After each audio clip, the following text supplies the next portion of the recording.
No vídeo de hoje, falaremos sobre as lentes do microscópio eletrônico. A propriedade básica de uma lente é distorcer o sentido de propagação de uma determinada onda, a fim de focar diferentes ondas em um determinado ponto. Vejam neste exemplo que, se temos um conjunto de ondas incidindo paralelamente em uma lente ótica, teremos as distorções de suas trajetórias para que todas se encontrem em um ponto focal. Quando agora temos ondas incidentes divergindo, a lente é capaz de coletar todas elas e reuni-las em um ponto focal, mais distante, mas ainda assim a lente é capaz de focar as ondas divergentes. Um ponto importante desta discussão será entender como as lentes funcionam.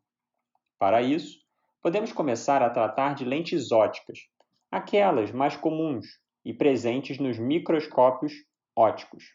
Considere um objeto espalhando determinada radiação vinda de uma fonte luminosa.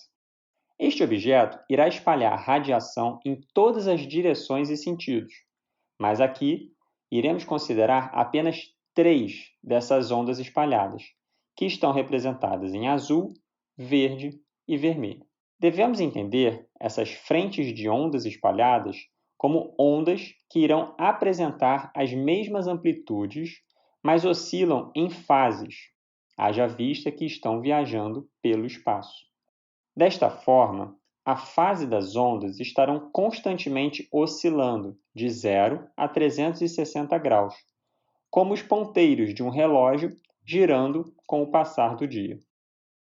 Quando as ondas aqui representadas se encontram com um material mais denso, no caso das lentes óticas, o vidro. Os átomos que compõem o vidro, por serem mais densos que o ar, passarão a funcionar como novos centros de espalhamento, propagando ondas esféricas à medida que a frente das ondas passam pelo material.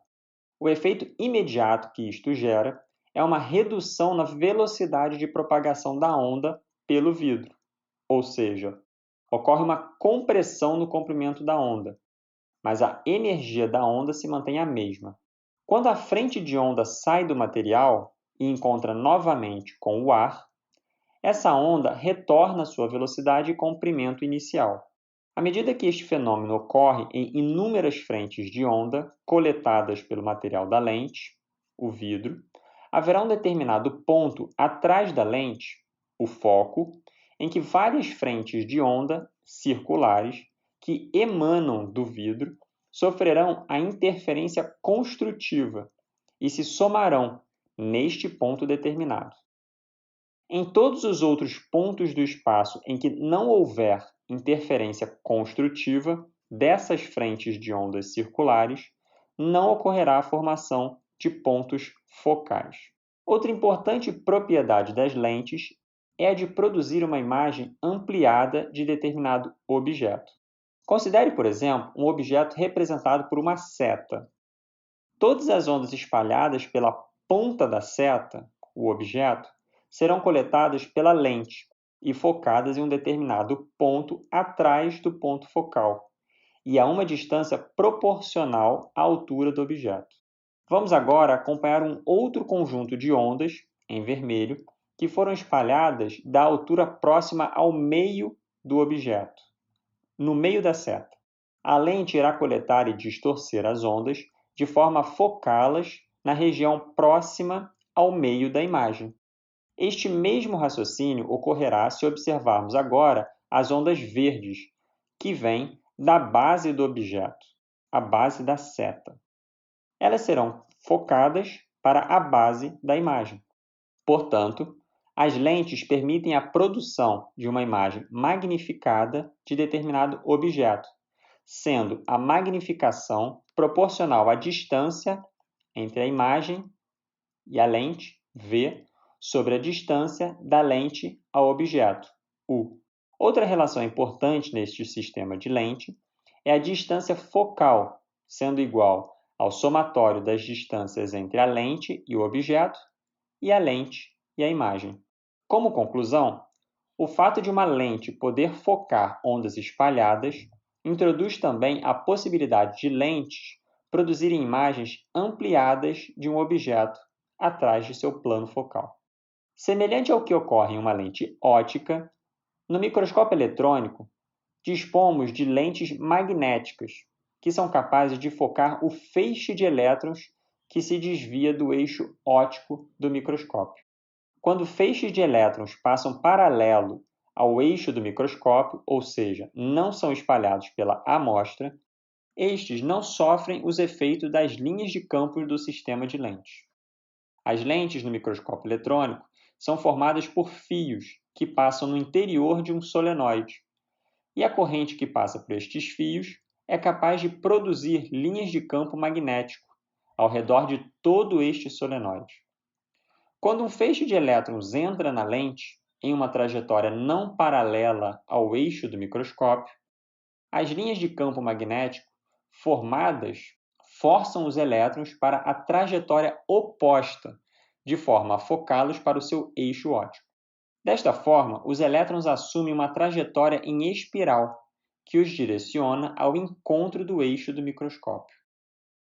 Esta é a forma que lentes em um microscópio eletrônico promovem a focalização dos elétrons.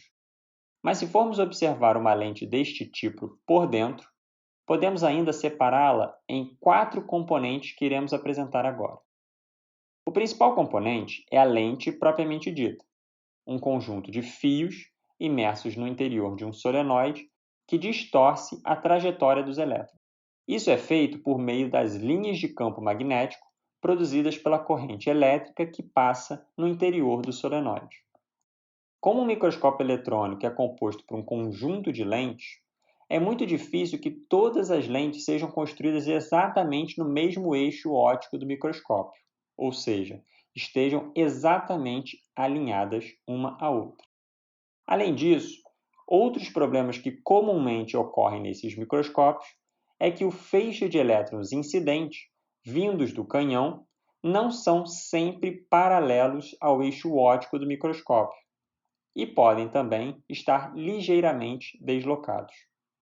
Por esta razão, pares de defletores atuam de forma a corrigir a trajetória destes elétrons inicialmente produzidos pelo canhão.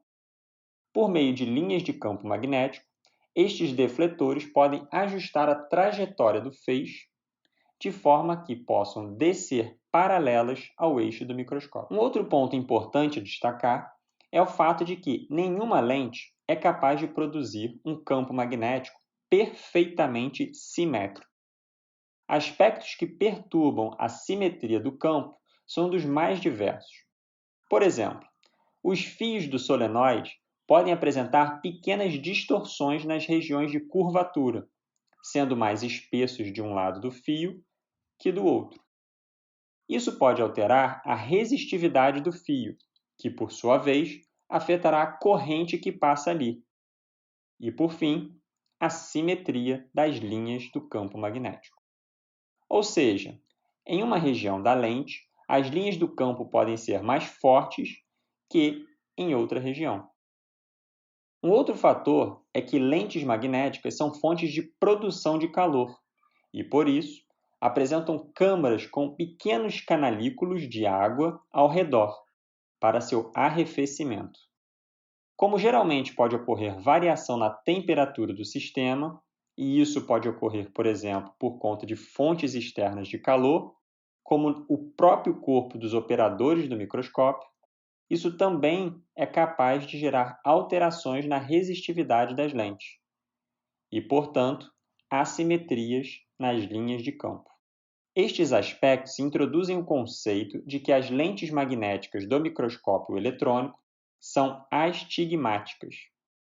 Desta forma, o astigmatismo pode ser entendido como a capacidade da lente em focar os elétrons mais fortemente em uma determinada direção do que em outra. E isto ocorre exatamente por conta destas assimetrias nas linhas de campo. Observem na ilustração que algumas linhas do campo magnético representadas em vermelho estão mais fortes que outras. Para corrigir este tipo de imperfeição, cada sistema de lentes contém corretores de astigmatismo, de forma a introduzir força de campo em uma direção que esteja deficiente e, assim, compensar a assimetria do campo principal gerado pela lente. O último componente de um sistema de lentes magnéticas é chamado de abertura. A abertura é definida por um disco contendo um orifício no meio, que tem por finalidade barrar os elétrons que estão muito longe do eixo óptico. Apenas elétrons ao redor de um pequeno cone de distância do eixo do microscópio passam pelo orifício, e todos os outros são absorvidos pelo metal da abertura. Este bloqueio físico dos elétrons, que estão mais afastados ao eixo do microscópio, é necessário, pois é mais difícil de focá-los à medida que o feixe passa pelos outros sistemas de lente ao longo da coluna. Em resumo, todo o sistema de lentes de um microscópio eletrônico é formado por 4 componentes básicos: os defletores, a lente propriamente dita, os corretores de astigmatismo e a abertura. Um microscópio típico costuma apresentar 3 sistemas de lentes, chamadas de lentes condensadoras, objetivas e projetoras. E nós falaremos mais sobre cada uma delas nos próximos tópicos do curso. No próximo vídeo, iremos abordar sobre a coluna do microscópio eletrônico. Até lá!